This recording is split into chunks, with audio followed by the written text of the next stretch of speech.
është radha për një tjetër mam në mam.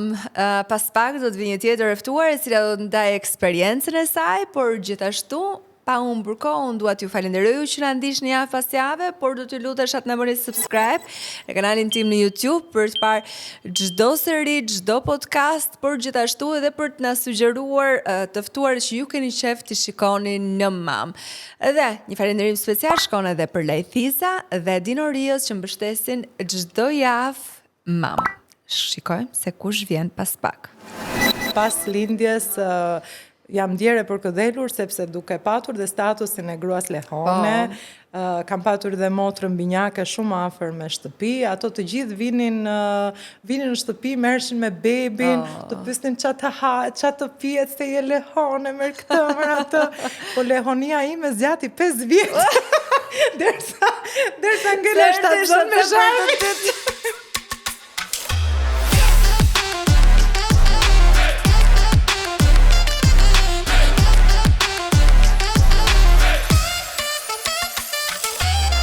Një tjetër episod të mam, me një tjetër super mami. Në fakt, ka 3 vajza, super yje ndërkohë, dhe më vjen shumë mirë që sot e kam në mam, sepse kemi eksperienca në momente të ndryshme, në moshat të ndryshme. Jam e lumtur të kem sot në mam Estela Ujka.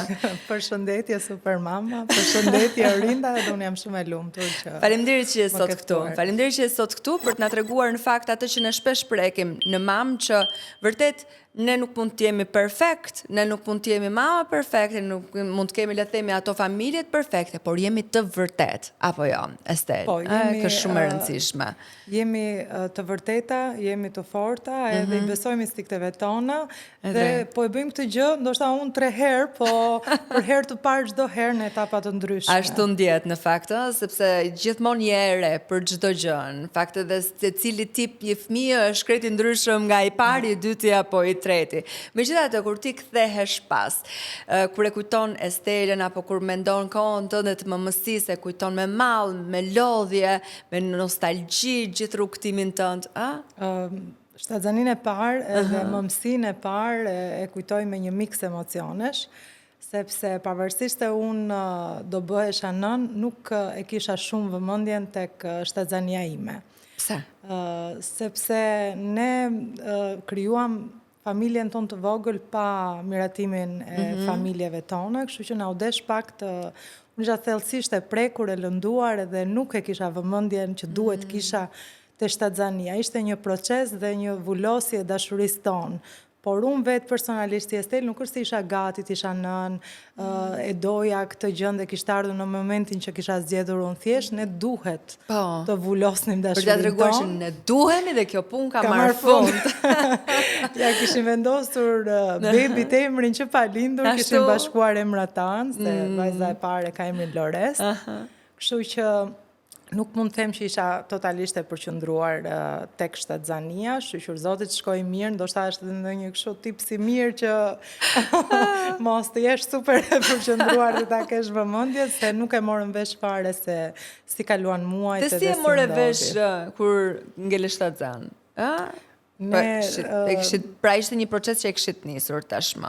Por si e morë vesh? Sa po u arratisëm të dy, ngelëm shtatzan me njerë, ne ishim duke punuar për të vulosur lidhjen tonë, kështu që për ne nuk ishte ndonjë çudi, se e dinim që do ndodhte, edhe domethënë thjesht ishte çështje kohe le të themi, po. Ja kam treguar sepse thjesht u bë testi dhe thash ngelëm, domethënë. Doli pozitiv. Ke pas të përzjera, ke pas një shtatzani të lehtë, le të themi nga ka super të thoja, thjesht këto gjërat që ne gratë duam t'i ndajmë me njëra tjetrën, që kisha humbur shumë pesh përpara dhe mbasi rimora kilet e shtatzanisë.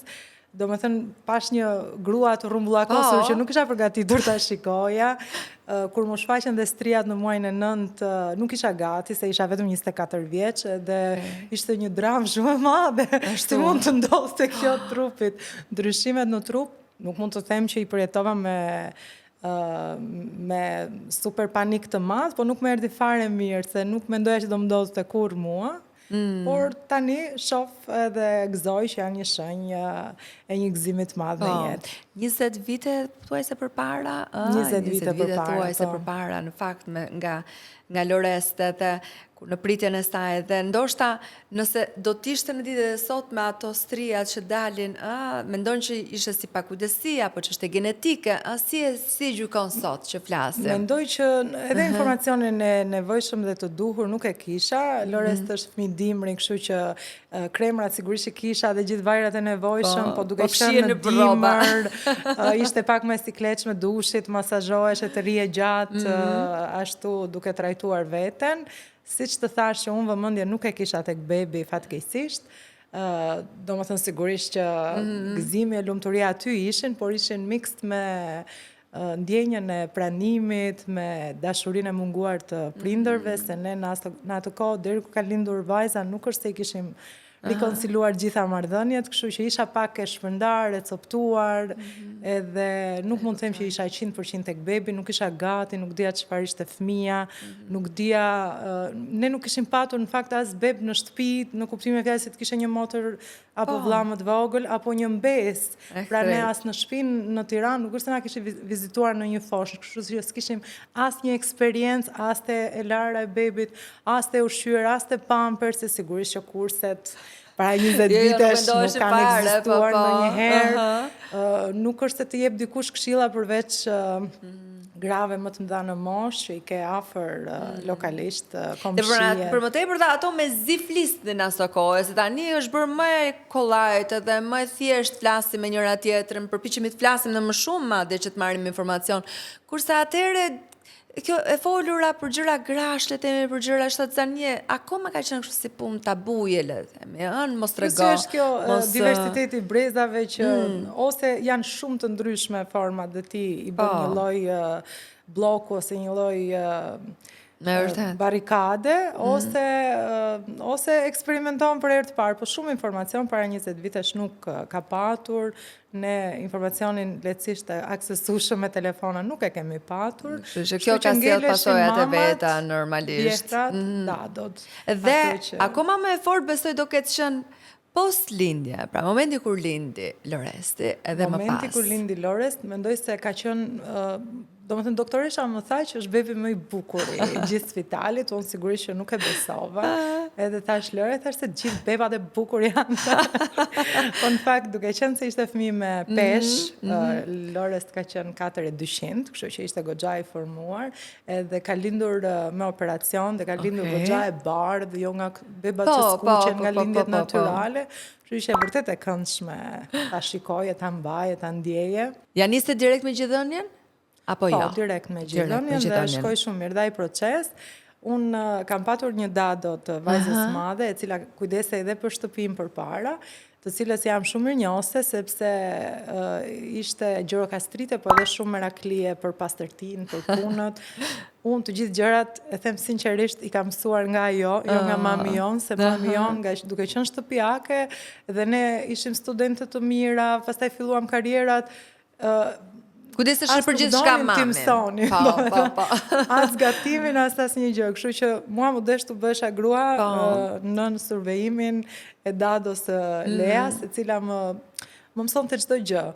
Gjëra që unë si kisha dëgjuar, si kisha vrarë, më unë mendoja që peshqirat vinë vetë aty të palosur, të parfumosur, çorçafët ndrohen vetë.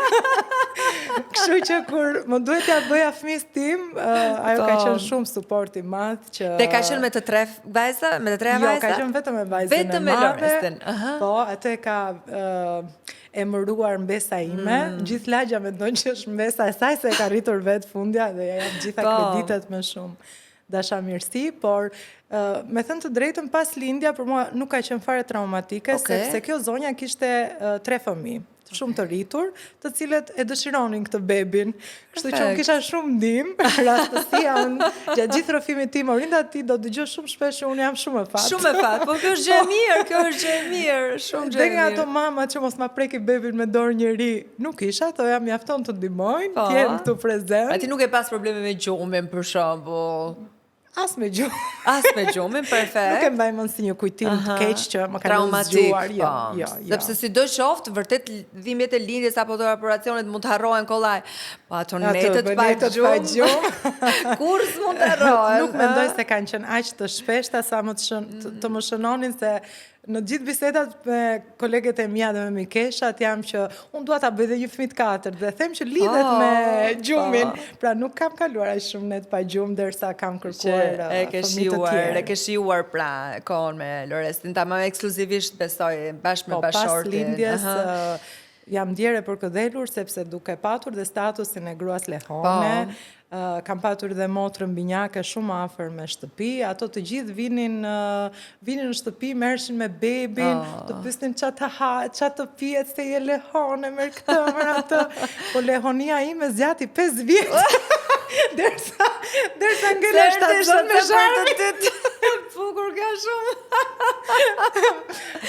Shumë e bukur në fakt. Zgjati shumë lehonia ime. Por gjithsesi në këto vitet përpara se të vinte Sharmi, keni pasur kështu sfida, le themi me shëndetin, me Lorestin, apo i kujton atë momentin e parë kur hodhi hapat e parë, dhëmbin e parë. Unë mbaj mend 2-3 episode të vogla me Lorest që i kujtojmë kështu edhe me shaka dhe me humor. Momentin e parë për shembull që fëmia skuqej për diçka ose i dhimte veshi, dadon e Lorest e kishin vetëm një kat më poshtë, dhe unë në çfarë do lloj ore të ditës dhe të natës e merrja dhe merre, nuk e di çfarë ka. Nëse kishte në një siklet, ajo thoshte ka i dhën barku, vendosi këtë, i dhën veshi, por nuk isha unë përgjegjëse. Pra e lidh me moshën dhe me dimrin stinën që ka lindur Lorest, edhe 40 ditët e para ne respektuam, nuk dolëm nga shtëpia për bestytnit, edhe tham, çfarë të thot? E bëre me të dy vajzat e tjera të njëjtën gjë apo jo? Nuk e respektove me të dy atë tjera. Po se nuk kisha këtë datën që më bën të zborin, këtë vjerën që më bën të zborin. Edhe kur doja të dilja, po ftohtë ishte, zbrisja poshtë kjo zonja dhe i thoja, a mund të dalë sot me bebin? Dhe ajo dilte. Edhe shifte, po mirë nxirren çik të marrin çik vitaminë D.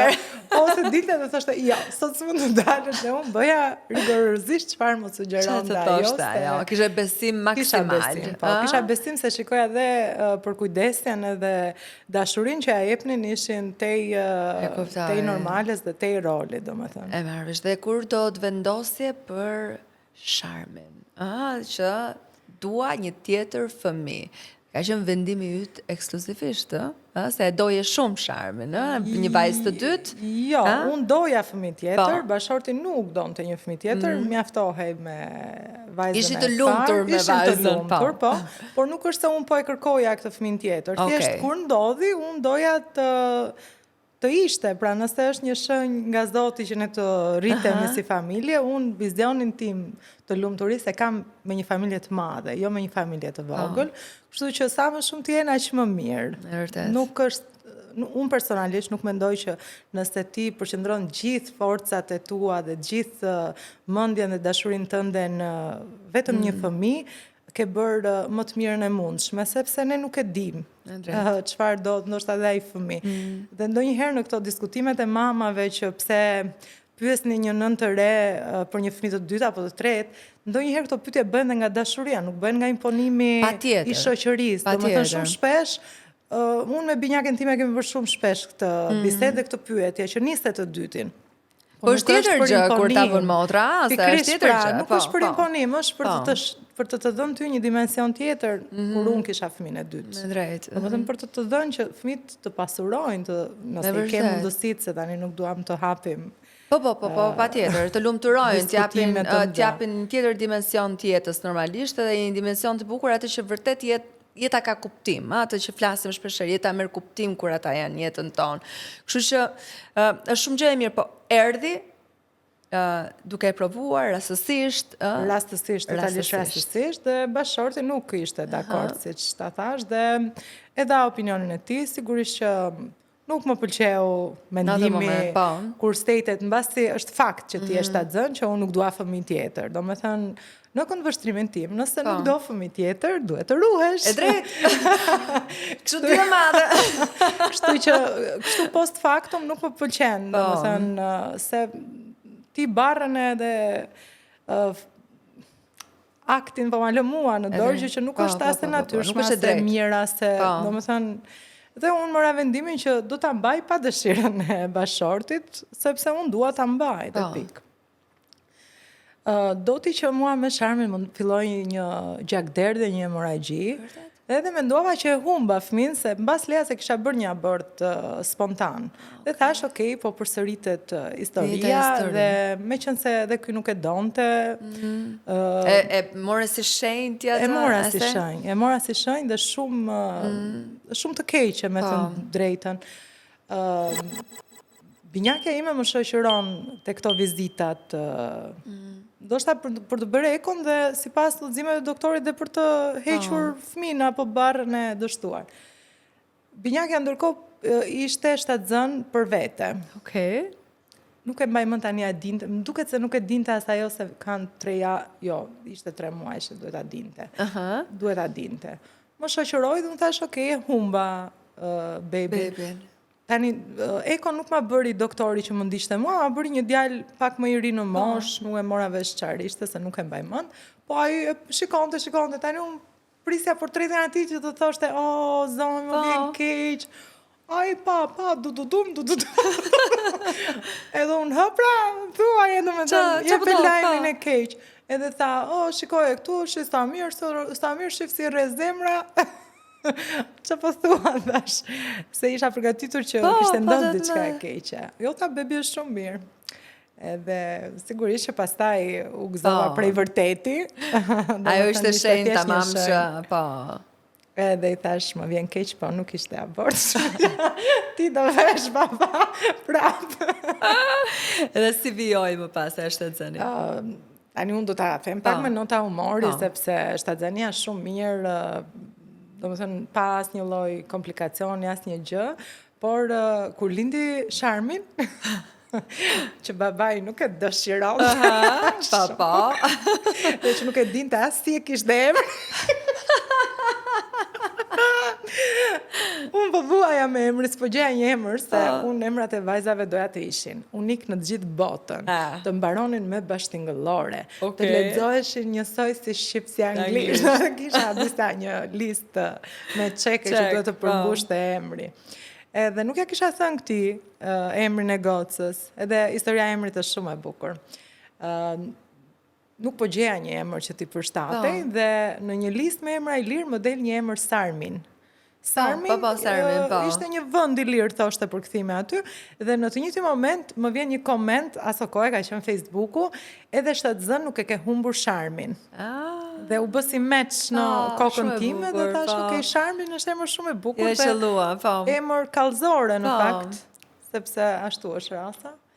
Edhe tash kështu do ta ketë. Po, tani nuk është një emër shumë i zakonshëm, kështu që ndoshta edhe kur ja ka thënë Lea 5 vjeç aso kohë apo 4, të jatit ky nuk është se ka tuar, po edhe ka besuar.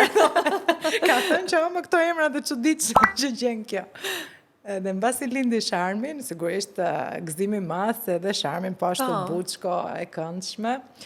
E merrnin sigurisht shokët e vet, edhe për ta uruar e kështu, dhe i thoshin, si e ka emrin? Dhe unë gjeja, se s'kishte guxim më pyeste mua. Se ishte pak të me ndaluar. Edhe pyeta, Oli, si e ka emrin kjo motre? Sharmin. Asa bukur. Se e kishin përjashtuar, me qenë se nuk e donte tani ne s'mund ta bënin pjesë të këtyre vendimeve. Ora ma u të shmënd pas Sharmin. Sigurisht, edhe Sharmin është natyrë shumë e dashur. Unë them gjithë fëmijët kanë lindur duke qarë, Sharmin vërtet ka lindur duke qeshur, dhe vazhdon të jetë e qeshur, dhe uroj të jetë e qeshur gjithë jetën, se është një top gëzimi në familjen tonë. Nëse Lores të shprojektuar si vajza ideale që mos na zhgënjej kurrë me asnjë vendim të saj, edhe unë punoj për të kundërtën, që të bëj sa më shumë gabime, edhe mos të çlirohet nga kjo barë e fëmisë së parë, këtij perfeksioni të tepruar, po Sharmi është komplet e kundërta. Nuk ka patur fare presion për E do asnjë jetën, gjë. e do, është shumë free, Është besoj e shumë lirë. free, është, domethënë ne kemi lënë të lirë në karakterin e saj. Çfarë do të gjë që i pëlqen nuk i bëhemi kontrapesh. E filloi shkollën për fat të keq shumë e vogël, pa bërë 6 kuptoj. vjeç, për shumë pak për 1 muaj. Edhe mendoj se ajo e penalizoi pak që të progresonte edhe Këto në në fakt janë disa shkollë. gabime që shpesh prindërit i bëjnë, Po. për hir se mendojnë që hajde se ka ardhur koha, qoftë edhe nga gjatësia, edhe qoftë duket sikur është i më i rritur fëmia, qoftë nga Ne pamja, po ne dëgjuam një harrojmë që kushërirë mendja e cila dhe ishte mësuese, Po. e cila njihte Sharmin se kalon Po. në çdo verë bashkë dhe na u duk që më mirë se ajo që i kanë nxënësit aty. drejt. Nuk mund ta di unë, por nuk rezultoi shumë vendim I mirë, mendoj unë. asa kohë. Se nuk ka qenë aq gati për shkollën, rregullin, disiplinën. kuptoj. Vazhdon të jetë aq e pa disiplinuar, i merr notat kështu me Dhe të vinë. Me duke ndihmu zyshat me merr regjistrin, ço regjistrin, çfarë të duhet ty. Po bën këto Po këto gjërat janë gjëra jete që Po, po. mësohen. Këto janë gjëra jete që mësohen dhe kjo është e mirë që vazhdojnë i bëjnë. Në fakt se na e kanë pas bërë të dikur në shkollat tona. Dhe më pas të vinte Damar. Sa vite më pas? 6 vite pas Sharmit. 6 vite pas Sharmit. Dhe kjo si dëshirë e përbashkët që duaj se zbën një fëmijë të tretë. Jo. Jo? Vetëm me Sa i bashkëshortë. radhë ishte vetëm me bashkënorti. Që po na dëgjoj Damarin na vrau, sa është shumë xheloze. Nëse është ai kishte dëshirën e madhe pra për një tjetër fëmijë, ë? Po, kësaj radhe, me sa duket ishte vendimi i atij, ndërsa jo imi, sepse kur Se mendoj kalojnë që dy ishte le të themi e plotësuar Mendoja se familja ishte me e dy. plotësuar sepse unë, domethënë 30 vjeç në mendjen time e mbylla këtë proces, pikërisht edhe për këto netët pa gjumë, por edhe për lëvizjet tona. Domethënë kur bëhesh me shumë fëmijë, për hir të vërtetës nuk ke mundësi të lëvizësh më njësoj për udhëtimet, për gjërat sepse duhet shumë organizim. Dhe organizimi E shumë e vërtet, mezi e bën me një, jo më me tre, Po, bëhet po dhe akoma me më këtë shumë, rolin dhe statusin e influenceres që në çdo dalje ti duhet të jesh perfekte, e kombinuar, e qeshur, e duruar, deri tek dyshi ishte lehtësisht e arritshme, ndërsa me tre të kombinoja tani unë 4 outfite gocash, se babi kombinohet vetë, më duke kështu mission impossible. Por me qenë se ai e donte, nuk mund të veproja ndryshe, kështu që e mirë se ardhur edhe e treta. 3 goca. Tre goca. Ishe e lumtur për këto 3 goca? E mendove në një moment që mund të ishte djali treti? Po, e mendonim në fakt. E mendonim djalë edhe e besonim fort që do ishte djalë, nuk e di pse. Po nuk, do më thënë më shumë, bashorti i ka 2 djemë nga martesa e parë, donte një djalë për mua. Por unë jam njësoj e lumtur me 3 vajza dhe madje më pyeti që mos të mërzite se e doje djalë. Për mua njësoj, si djalë, si vajza, është shumë vërtet, në fakt. është njësoj. Edhe sa i përket emrit Damar, si lindi? Damar prap me kërkimet e mia shkencore që të ishte një emër emër unik në gjithë botën e merat. Damar i vura një emër shqiptar që ka kuptim shqiptar, duke qenë se ka lindur në Amerikë. I vum dhe një middle name Brooklyn, që lidhet me vendin ku i kanë plasur mamit ujrat. Po Damarit nuk i pëlqen as emri i parë, as emri i dytë dhe për ditë thotë do më gjesh një emër tjetër, do ta ndroj emrin se nuk më pëlqen. Po pse nuk e ka vërtet shumë të bukur, veçantë, vërtet shumë bukur e ka. Duket si emër djali dhe në fakt në çdo regjistrim e vendosin djali dhe jo vajzë, nga që Damari. Kështu që ku ma keni gjetur këtë emër, do ta ndroj sapo? I them unë, nuk e ndron dot pa bërë 18 vjeç. Me Lorestin sa kilështove? Po me Lorestin, maksimumi peshës së shtatzanis nuk ishte shumë i madh. Po siç të thash, unë kisha humbur shumë peshë përpara. Po. Dhe unë e llogaris që kam marrë 23 kg, po 10 isha nën peshë. Ishe nën kupton peshë. kjo ulje dhe me Lores mund të kem marrë 15 kg, por bashkë me kilet e humbura bëheshin shumë në 9 muaj. E qartë. Por ndërkohë me Sharmin? Me sharmin të njëjtën gjë, njëjtën gjë. 13 kg, me damarin akoma më pak. Më pak. Po I humbe peshqa shpejt. për të cilën unë e Po. filloja shtatzanin, ndryshonte në çdo 5 vjeçar, domethënë ti e kishe marrë një 2-3 kilsh. Po, mbas shtatzanisë humbisja kilet, goxha shpejt, ndoshta edhe nga gjithënia, nuk e di, kështu u thonë. A e zgjate shumë gjithënia dhe si dëshirë e jotja apo si një Po unë mendoj që gjithënia edhe si proces mua më ka pëlqyer shumë. Nuk e di, mua më jep një ndjesi shumë të ngrohtë, pozitive, më duket sikur aty bëheni një me bebin, më duket sikur aty gjen paqe edhe bebin, por dhe procesi për hir të vërtetës i biberonave mua më duket shumë i ndërlikuar. I tmerrshëm dhe i lodhshëm, po. Aq më tepër kur mendoj edhe udhëtimet, edhe natën, me gjithënien je shumë më safe. E ke kudo ushqimin me vete, nuk kam patur kur kështu komplekse ku ndodhem edhe të mos e ushqej bebin, sigurisht kam hedh një nafa, një gjë por kam qenë shumë sportive si mama dhe nuk më ka penalizuar bebi për të bërë gjithë gjërat. Dhe me qenë se përmendet edhe këtë, shpeshherë nga pjesa e gjithënies në publik, është ajo mom shaming që ndodh tani është ulur pak në fakt sa i përket gjithënies, por reflektohet në anë të tjera pjesa e mom shaming ende sot e kësaj dite. Sidomos kur je në rrjetet sociale, dhe sidomos kur duan të shikojnë atë mamin perfekt që ti e paraqetet si, jo thjesht si mami, po si grua njëkohësisht. A ke pasur ti, Stella, shumë përballje të tilla gjatë gjithë rrugtimit? Jo, me mom shaming për gjithënien, jo. Jo vetëm, po edhe në përgjithësi, për shembull, për gjëra të tjera, sa i përket mom shaming, Kujtesën time jo që të më kenë shënuar, të më kenë shqetësuar, apo të jenë bërë pjesë në një diskutimi. Përgjithsisht, te Instagrami im duke qenë se unë luaj pak me kilet e tepër, ta merren gjatë me kilet. Kjo nuk më ka afektuar, por sot mendoj se kam edhe një qëndrim pak edhe më të pjekur për kilet, pamjen, peshën dhe shëndetin, ose do ta thoja ndryshe shëndetin, kilet, pamjen, peshën, me radhë, sepse komentojmë vetëm atë që duket. Dhe në asnjë moment nuk kujdesemi që të edukojmë dhe këto nënat e reja, mi included, që me sportivitet flisja për kilet e tepërta si një liri për të shijuar jetën edhe për të dukur ashtu siç ndihesh. Por sot them që në fakt vëmendjen duhet ta vendosim te shëndeti dhe të ushqyerit shëndetshëm edhe fëmijëve tanë. Ne brezim të paktën, se unë jam pak më e madhe, kemi kaluar një periudhë tranzicioni, se vim nga një sistem super i mbyllur dhe fëmijëria jon ka qenë në kohën e Enverit, ku ushqimi ka qenë një luks i madh, ama ushqimi jon ka qenë bio, pa konservant, pa qese. Dhe ne adoleshencën që u prezantuam me gjërat e dëmshme, Coca-Colën, patatinat, dhe atëherë nuk besoj se ka patur shumë, se mendoj se ka qenë luks vitet 90, nuk është se kanë qenë aq random kudo.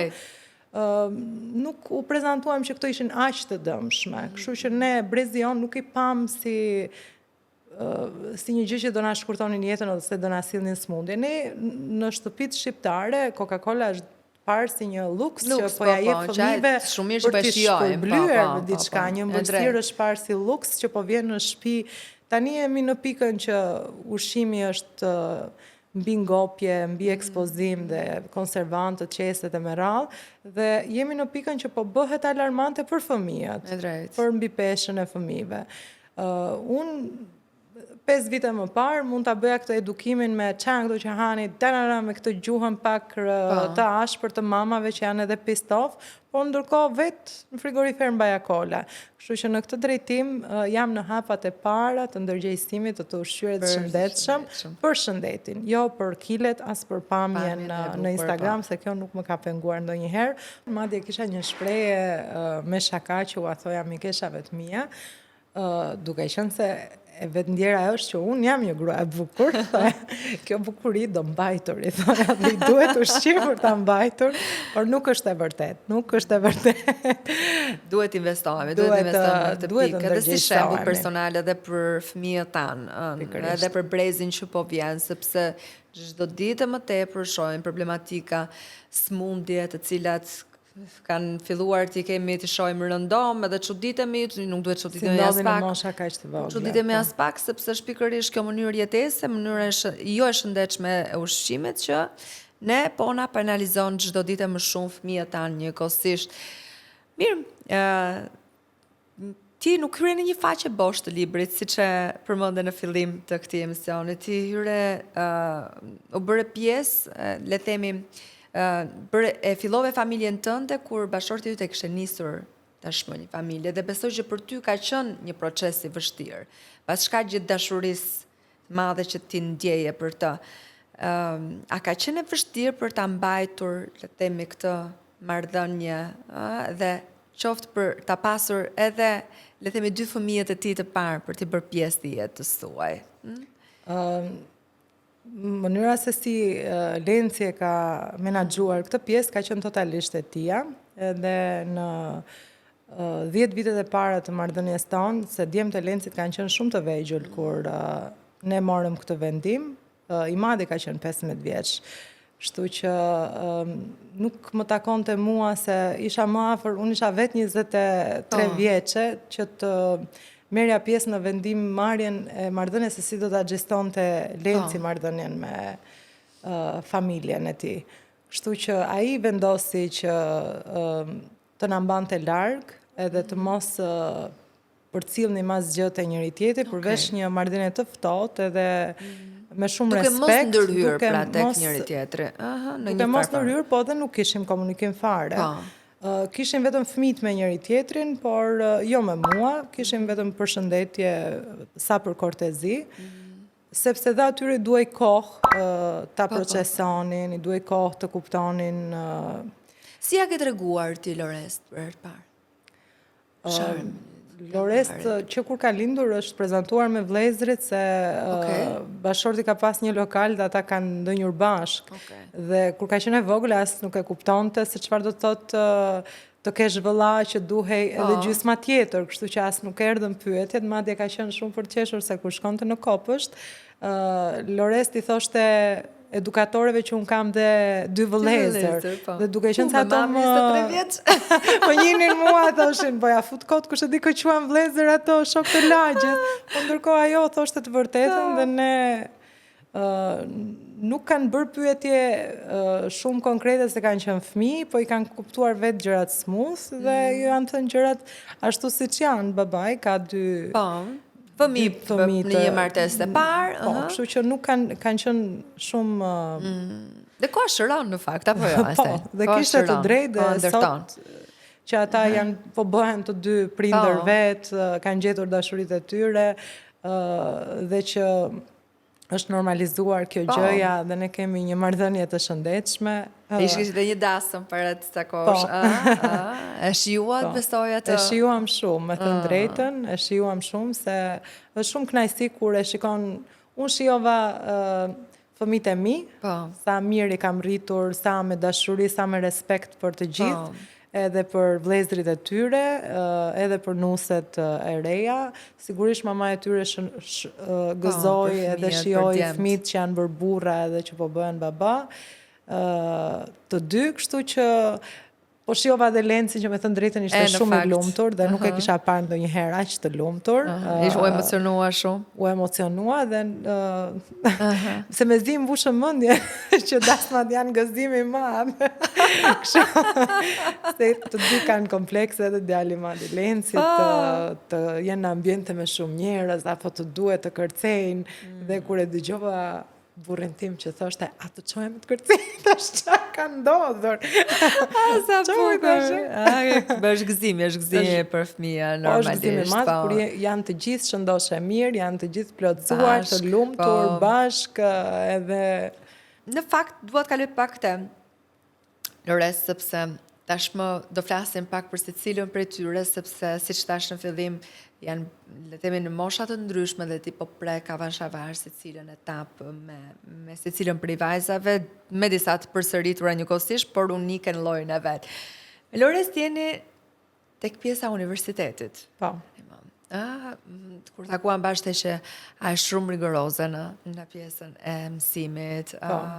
Dhe kjo gjë sa të lumturon, por gjithashtu edhe le të themi të streson nga ana që pse duhet të jetë aq perfekte, sepse ajo mund t'i japi shumë presion si fëmijë, apo jo. Si është për ty të kuptosh që ka ardhur koha që fëmijët të largohen? Sepse Lores i bie që shkollën, po ka zgjedhur jashtë vendit. Po, do të konkurroj në universitete jashtë dhe kam qenë unë iniciatorja që ajo ta bëj këtë eksperiencë jashtë. Mua personalisht më duke qenë kaq studente e mirë dhe kaq vajzë e mirë, presioni duke jetuar tek mami dhe tek babi bëhet shumë i madh për çfarë do lloj zgjedhje, me këta pikë kafen, orari dhe çdo gjë tjetër, dhe unë mendoj se ajo ka ardhur momenti të ketë pavarësinë e saj dhe të marrë disa vendime vet. Kjo thënë nga mamaja është shumë e vështirë që ta çosh fëmijën me durët e tua në një qytet të Europës, duke e ditur se sa e vështirë është bërë dhe në Europë, sidomos pjesa e sigurisë për vajzat e reja. Lores është edhe shumë e bukur, kështu që mua nuk është se më duhet shumë sakrificë për të insistuar në këtë vendim, sepse natën kur fluj gjumë ti thua unë jam edhe fiksuar me këto filmat horror që nuk e di domethënë, dhe them o Zot, dhe paniku im dhe frika ime më e madhe është që të më vijë një telefonat dhe të më thonë që dikush i ka bërë keq vajzës tënde, po vetëm nga ana e sigurisë, domethënë kjo më duket gjëja më e frikshme dhe them mos insisto se ndoshta mirë është dhe në Shqipëri. Lores tani ka gjërat pak gati nga ne, ka shtëpinë në ëndrave, makinën në ëndrave, në kuptimin për një 18 vjeçare dhe nuk është se i duhet ky vendi europian. Por mua personalisht mendoj që do t'i bëj shumë mirë, se duke e parë që jep një eksperiencë tjetër. Duke e parë dhe që është një fëmijë i përgjegjshëm, që është një fëmijë që i di ato objektivat e saj në jetë. Pra di që nuk ka kohë të wasti me gjërat pa vlerë. Ajo është shumë e pjekur për moshën e vet. Unë kam një konsulente shumë të mirë. Madje i bim në qafë burrë e grua shumë shpesh, se të dy e kemi konsulente shumë të mirë. Dhe është vërtet fëmijë shumë i mirë. Domethënë sot po flisnim me dadon e vajzave, se duhet ta përmend bekimi më i madh në jetë është dado. Me dadon e Sharmit edhe Damarit do ka përcej pak sepse të muhabet po bënim dhe i thash unë do të përmend patjetër. Po jo, tha ç'po ke të më përmendësh mua te emisioni me mamat, për veten. Jo ke bërë shumë mirë, që e njeh gjithë Instagrami dhe gjithë Shqipëria, e ka emrin Monika, kjo është Korçare. Edhe i them që ne jemi të lumtur në këtë familje vetëm sa i teje. Po jo, se edhe ti punon, unë vërtet punoj 2 punë, po pa Monikën do isha e falimentuar, e dështuar, se nuk do isha e qetë.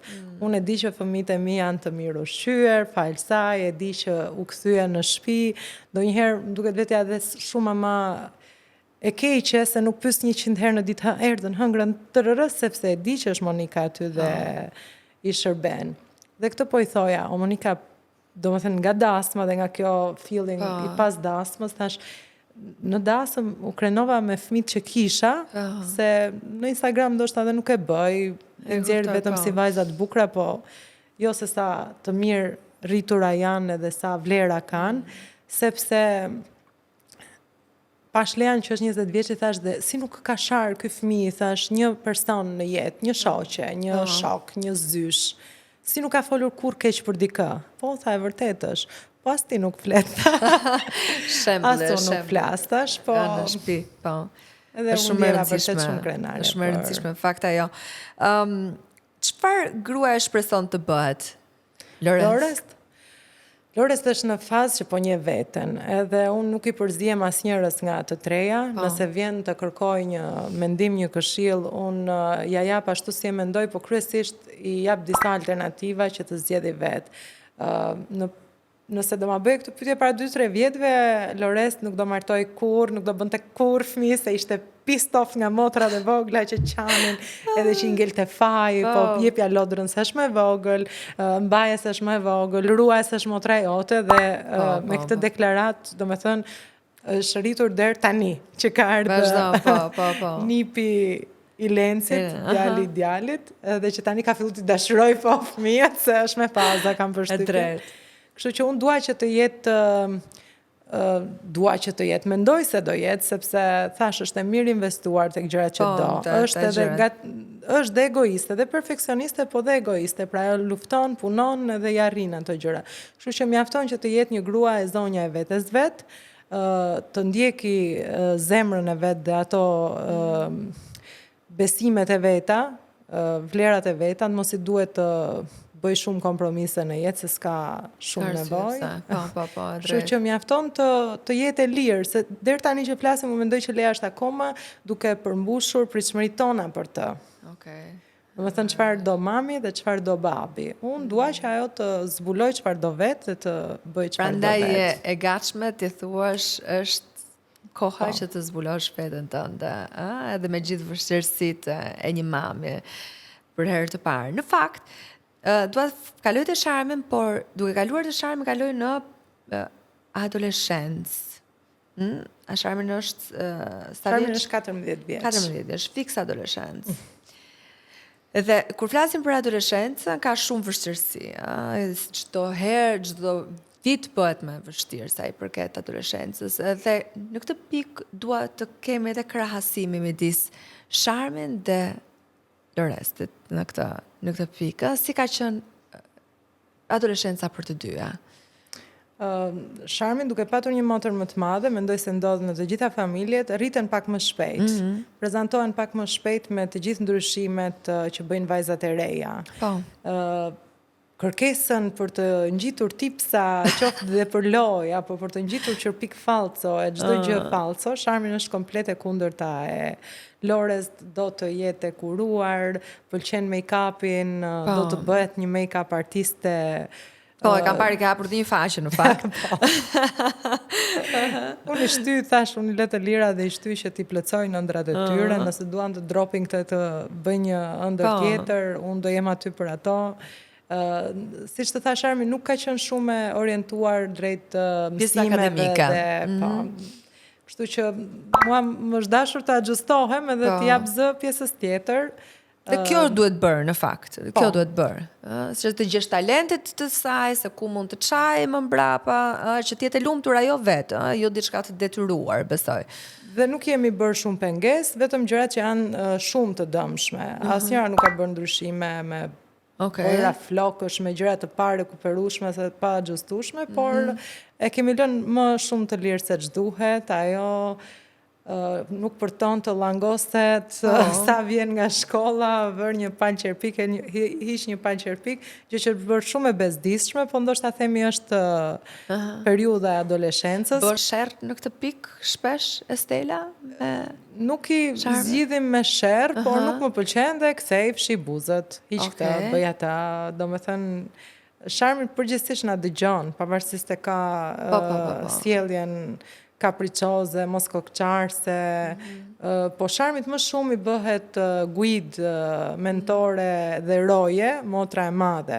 Unë fizikisht. Pra ke më të thjesht në këtë pikë. Po, për të parë paktën sjelljen dhe ekspozimin dhe gjërat që mund ta vënë në rrezik, se tani jemi në një shoqëri që vërtet jemi vend I vogël, na njohin edhe marrim mirëqen këtë pjesën e besimit që s'do ndodh asgjë e keqe, nuk na ka ndodhur as ne, shpresoj mos I ndodhi as gocave, po prap kanë ardhur kohë të tjera, që ne nuk jemi as shumë të updateuar me çka ka ardhur, sepse nuk e dim çfarë risqesh ka sot.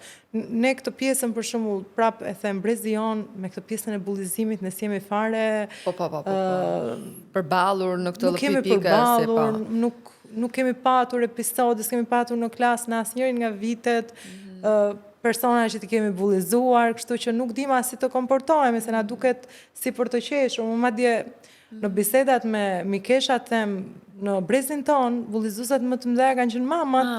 Domethënë ne nuk kemi mësuar me ledha, me kurora në kokë, por na kanë thënë sa keq kjo, sa keq shkrimi, sa kjo. Çdo gjë, peshën, mësimet, mendjen na janë etiketuar me fjalë bullizuese dhe ne sikur punonim më shumë. Tani bullizimi këta I prek, a janë karaktere më të dobta, brezat e ri, prap nuk e them dot, se kur krahasoj veten me çfarë kanë bërë vajzat e mia, më rezulton që kanë bërë shumë gjëra, qoftë edhe arritje, se ne anglisht kemi filluar të mësojmë klasë 5, ato janë me anglisht që që të vegjël fare.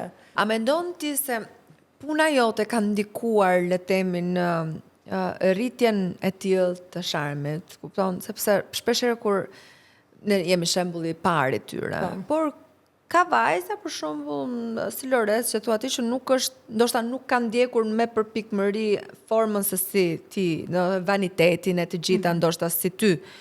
Ndërsa sharmin e do këtë gjë, domethënë, a mendon që ke ndikuar më shumë te ajo se sa te vajza e parë në këtë pikë? Si e shikoj unë, shikoj pak që këtë trendi i skincare dhe make-upeve është pak global dhe nuk vjen në këtë pikë nga mamaja, se unë e njëjta mama kam qenë dhe me Lean me të njëjtin përkushtim për make-upin dhe pamjen. Po, sharmin konsumon më shumë socials, kështu që influencohet më shumë. Diferencën e bëj vetëm te koha që shpenzon në telefon, që Lores në atë moshë nuk mendoj se ka patur as social media, as profile, nuk kanë ekzistuar as TikToku, as Snapi, as një gjë nga këto. Kështu që presionin e ka nga social media dhe nga TikToku, sepse këtë content konsumon, jo nga mamaja. Sa e vështirë është pjesa e teknologjisë, menaxhimi i është teknologjisë? Shumë e vështirë, sidomos në rolin tim, që unë këtë duhet kesh telefonin gjithkohës, e kam kthyer në profesion, më thënë unë konsumoj vetë kohë aty, kështu që është e pamundur t'i them vajzave që është e dëmshme, sepse nëse është e dëmshme, ti pse po e bën. Kështu që për mua është sfidë më e madhe, edhe kontrolli gjithashtu.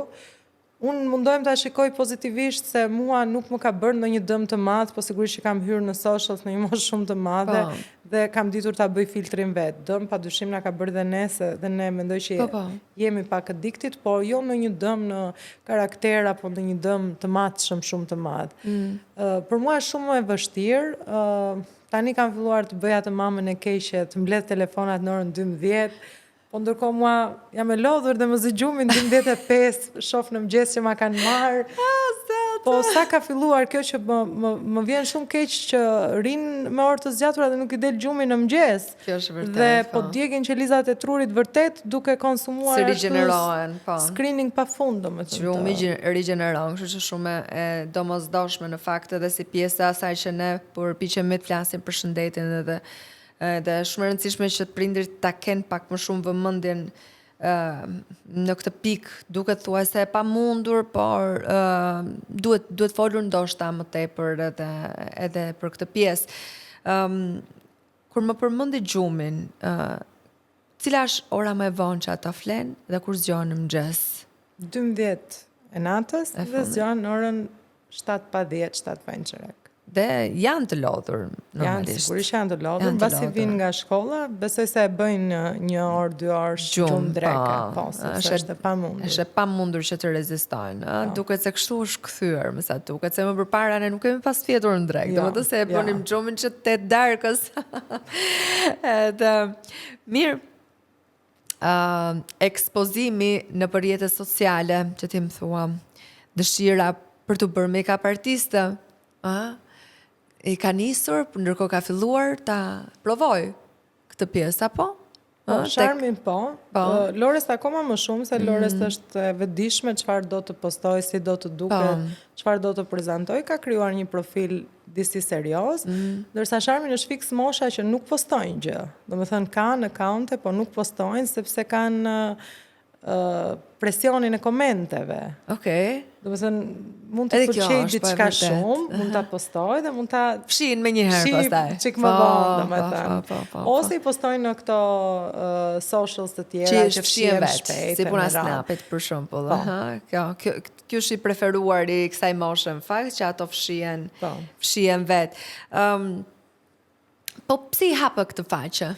Se ja hapë këtë faqe në... Sharmit, ja hapëm për ta motivuar se bërë një kurs, një kurs profesional make-upi, edhe thjesht për ta vënë në punë, që nëse do të investohet në atë, mund ta bëj, për ta motivuar. Dhe i pëlqen, besoj? Ka lyer shoqet e veta, vajzat e lagjes, për ta motivuar dhe për t'i dhënë një vlerësim në fund të ditës për atë që bëri. I pëlqen në të ardhmen një gjë e tillë që ta praktikoj më tepër, që ta kthej në punë?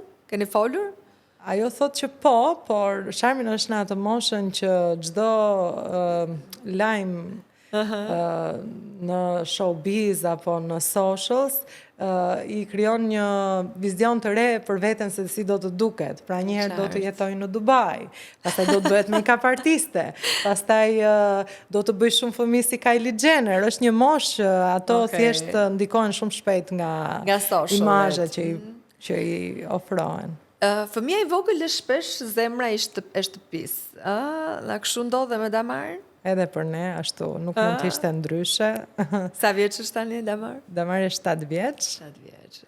Edhe vazhdon të jetë e vogël e shtëpisë, edhe pse s'është më aq e vogël. Drejt. Damari ka ardhur që në fillim shumë llastic, shumë e përkëdhelur, shumë grindavece.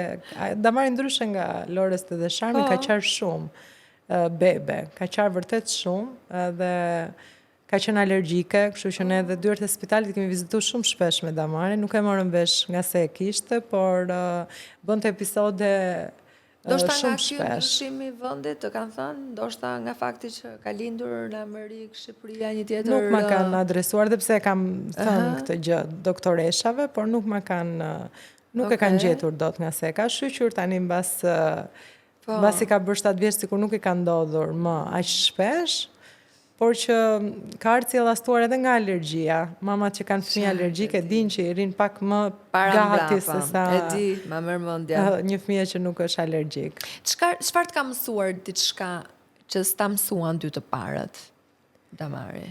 Nga ana mëmësisë, po. Të treja, besoj. E treta. E treta që nuk ma ka mësuar dy të parët. Ne kemi patur një shembull shumë të mirë të mamit tonë se si na ka rritur ne. Dhe kur them ne, kam pa fjalën për mua dhe binjakën time se jemi goca. Edhe të vllajt sigurisht. Ne na ka rritur një mama që na donte pafundësisht, pa kushte dhe na dëgjonte pa na gjykuar. Nuk e di sa e realizoj dot unë, por mundohem shumë që të kthej në memorje se si ka vepruar ajo me mua ose si do vepronte ajo në atë situatë dhe mundohem shumë t'i dëgjoj të treja, pa dashur t'i imponoj mendimin tim, pa dashur t'i them çfarë duhet bëjnë, pa dashur t'i gjykoj që si te pa i dhënë këto nota. Pa i dhënë këto nota. Mjafton të jenë një vend që ato shprehen lirshëm, të shprehen në mënyrë të hapur, të sinqert, edhe frikrat më të mëdha, edhe ndjesitë më të këqija, që unë të paktën të jem aty edhe sigurisht t'i guide nëse më lejojnë. Dhe them këtë më ka mësuar mami im, po nuk mendoj se më ka mësuar gjë Damari. Këtë e kam marrë nga ajo dhe nuk... Dhe ke praktikuar këtë gjë? Them se e kam praktikuar, jam munduar, domethënë, në mënyrë natyrale që të ndjek këtë instinkt. Kur fillojnë dhe rriten vajzat, le themi kur shkojnë që në preadoleshencë, fillon trupi ndryshon. Dhe mamat në kohën tonë nuk është se na kanë folur shumë ne për këtë ndryshim, vetëm nëse kishim fatin, kishim një motor më të madhe edhe mund të ishte aty të asistonte, por shpesh kanë qenë tabu këto komunikime sa i përket trupit edhe rritjes apo ardhjes periodave njëkohësisht, ndryshimit le themi të gruas. Si ke vepruar ti në këtë rast, me të dyja vajzat, kur fillon dhe ndryshon trupi i tyre, si ke filluar t'i flasësh për trupin e tyre, për t'ia shpjeguar proceset ndryshme që mos i mësoj nga bashkëmoshatarët e vet, po në familje përpara. Edhe kjo ka ardhur shumë natyrshëm dhe gradualisht, duke përdorur termat korrekte dhe fjalët e plota, pa shumë lule, pa shumë ojna, pa shumë zbukurime. Dhe duke qenë pak a shumë transparente, ne duke qenë familje e vogël, ne nuk ruhemi shumë në familje me njëri tjetrin, kështu që duke qenë vajza mendoj se është pak më e thjeshtë, sepse ato shikojnë maman, kemi qenë të hapur me njëri tjetrin, kështu që më është dashur shumë pak të flas. Ndërsa Sharmi ka patur mundësinë që t'i dëgjoj edhe nga unë, po edhe nga motra e saj. Po. Dhe kjo është bërë krejt ka rrjedhur natyrshëm. Ndonjëherë limitet i vendosin dhe ato, nuk dua ta dëgjoj se e di, e kemi mësuar në shkollë. Nuk është si turpi le themi apo sikur nuk dua ta dëgjoj nga. E madhja për shembull, jo për periodat ose për këto gjëra, por për temat e tjera nuk do të flas me mua dhe unë e kam respektuar këtë gjë se informacioni sot është gjithandej, kështu që e qartë. Po sa i përket të pëlqimeve të para, lidhjeve? Tash unë gjithçka që kam kërkuar nga marrëdhënia me vajzat është që të jenë të hapura me mua, se është më thjesht për to të bëjnë gabime të riparueshme edhe gabime që duan t'i bëjnë. Ndërkohë që nëse nuk më tregojnë mua, ekspozohen shumë më keq në situata që nuk do duan t'jenë dhe që kanë rënë prej dhe vajza shumë të mira, shumë të zgjuara. Kështu që nuk jam bërë pengesë me këto mos, me këto ke bërë shumë gabim, nuk do të lejojmë këtu, nuk do të bëjmë këtu, kështu që kam qenë shumë e hapur për t'i dëgjuar, kur i është dashur për t'i vendosur edhe limite, sigurisht që ja kam vendosur, por që ato ndjen rehat të flasin, po vetëm me mua. Babi ka vendosur të mos jetë pjesë e këtyre diskutimeve, nuk ka zemër dhe nuk i vëm faj, kështu që... Shumë mirë. Mirë, normalisht një tjetër, me qënë se përmendë babin, marrëdhënia me bashortin, kur vinë fëmijët, ndryshon, bëhet me forcë, si e keni mbrojtur ju këtë gjë mes njëri tjetrit? Se s'dua t'jem dhe shumë e sinqertë se do dalim kështu si dashnor të Venediku. Po jo, nuk ka si gjithë se ky shembull që keni dhënë për vajzat njëkohësisht. Ndonjëherë ne bëjmë shaka se janë dhe vajzat prezent, që ne jemi kështu si dashnor të përjetshëm, që zdihemi, pajtohemi dhe kemi atë marrëdhënie me shumë oscilacione. E kemi ruajtur se nuk u bëm kur burre grua. Mendoj se kjo është përgjigja që e thot tamam, nuk u bëm kur burre grua në marrëdhënie, duke patur pak dhe diferencën e moshës, ai gjithmonë më ka parë si më të vogël, unë e kam parë gjithmonë si figurën më të rëndësishme të familjes, më të fortë, kështu që në ato ujra. Tani mendoj që pas 20 vitesh ai është bërë kështu bebi me goca dhe unë jam kryesorja në familje, bëj shaka. Por kështu i ndryshojmë rolet, herë marrim një rol, herë një rol tjetër, edhe për mua është e rëndësishme që ai është i qetë, pozitiv dhe shumë suportues me vajzat, këtë vlerësoj më shumë sot në këtë moshë dhe për hir të vërtetës më ka dëshmuar çdo vit të jetës një dashuri që nuk e dija ndonjëherë dhe e meritoj kaq shumë, se i them dhe vajzave, ky është në rregull, ndonjëherë më duket sikur më do më shumë mua se fëmijët e vet, edhe se vajzat. Duhet të dojë, Stella. Duhet të dojë. I nafit e me këtë dashuri. Duhet të dojë, sepse një burr duhet të dojë mamin e gocave një herë përpara se të dojë goca. Atë nga sekreti. Është ashtu duhet në fakt, ashtu duhet të dojë dhe të respektojë, pastaj vijnë të tjera, sepse shembulli që jep vajzave, keni pasur të rëndësishëm këtë gjë, që le themi atë dashurinë, formën se si trajtohet mami, formën se si trajtohet babi, ta përcjellin te vajza, sepse ashtu atë duhet presin ato në të ardhmen, në fund fare. Unë mendoj që bashorti im ka pësuar një ndryshim shumë të madh. Nuk mendoj se kur ka menduar të ndërtoj këtë familjen e dytë, ka menduar që do shkoj kështu, sepse vinte me një mentalitet shumë patriarkalist, që ai merrte vendimet, i kërkohej leje për çdo gjë dhe u prezantua me këtë gruan e pavarur që i dilte vetë jetës zot, kështu që i është dashur të ajustohet me mua, nuk është se ka patur të thjesht, aq më tepër me këtë gruan e re, të ekspozuar, që merrte pafund komente, edhe sot e kësaj dite marrim pafund komente për diferencën e moshës, që le ta themi njëherë mirë, nuk është aq e madhe, janë 15 vjet, nuk është se na çmendën. Kështu që është dashur shumë të ajustohet dhe ne nuk kemi bërë ndonjë pakt që do sillemi kështu që vajzat tona të bëjnë zgjedhjet e duhura. Ne i kemi dëshmuar në familje vetëm sinqeritetin dhe dashurinë dhe ato këtë reflektojnë vajzat tona, sinqeritetin dhe dashurinë. Çfarë do doje të thojë një grua që ka frikë të ndërtojë një familje jo perfekte? E them thonë sa jo perfekte.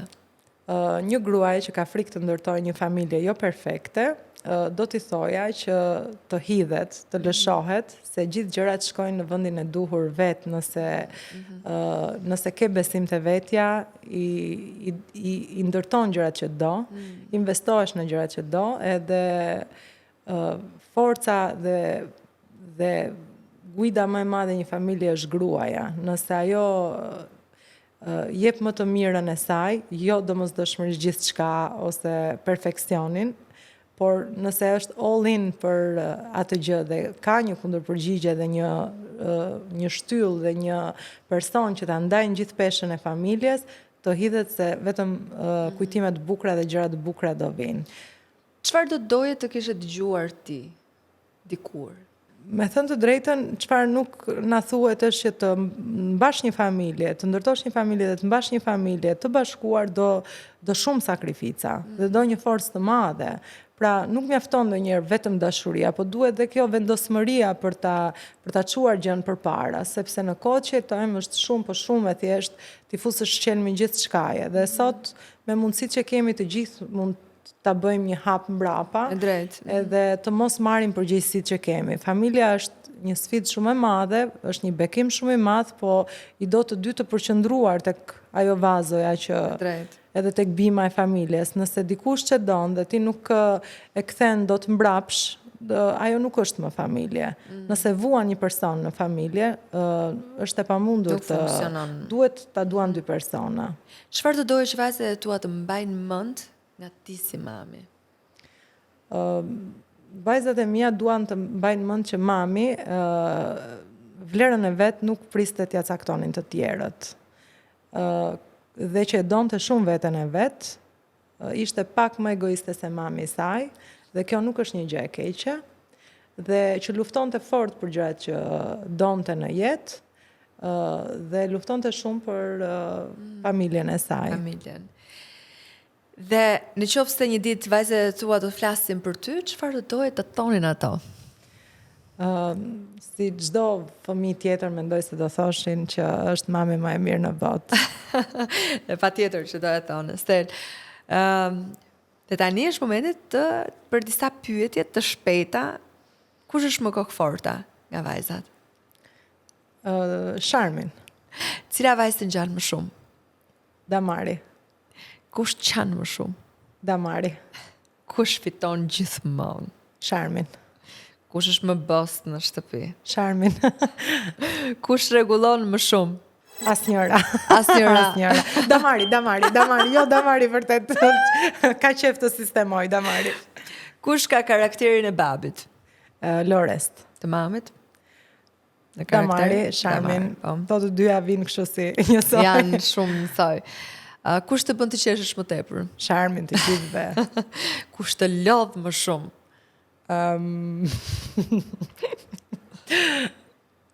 Lodh. Për momentin mendojmë se Damari na lodh më shumë. Është më e vogla. Është më e vogla, po. Nëse do kishe edhe një fëmijë, do guxoje? Po. Po, do hidhesh edhe për një fëmijë? Nuk e di nëse do hidhesh apo do guxoje, pse? Do guxoje. Estel, faleminderit që ishen mamë sot. Faleminderit. U kënaqa shumë. Ty mamorindës edhe gjithë mamat që do na ndjekin. Nice.